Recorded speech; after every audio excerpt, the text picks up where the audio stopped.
எங்கள் தினசரி அப்பம்.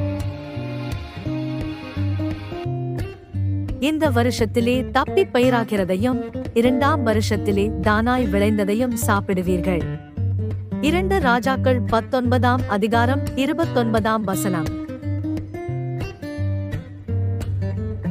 பிரியமானவர்களே, நீங்கள் விதைக்காத, நீங்கள் நடாத, நீங்கள் பண்படுத்தாத ஆசீர்வாதங்களை ஆண்டவர் உங்களுக்கு தரப்போகிறார். நீங்கள் பிரயாசப்படாததை உங்கள் கைகளில் கிடைக்கும்படிக்கு ஆண்டவர் கிருபை செய்ய போகிறார். கர்த்தருடைய வார்த்தை சொல்லப்பட்டுள்ளது, நீங்கள் தானாக விளைந்த தானியத்தை சாப்பிடுவீர்கள். மனுஷருக்கு தேவையான பயிர் வகைகளை முளைப்பிக்கிற கர்த்தர், நீங்கள் தானாய் விளைந்த தானியத்தை திருப்தியாய் சாப்பிட்டு சுகமாய் குடியிருக்கும்படிக்கு ஆண்டவர் உங்களுக்கு அருள் செய்வார்.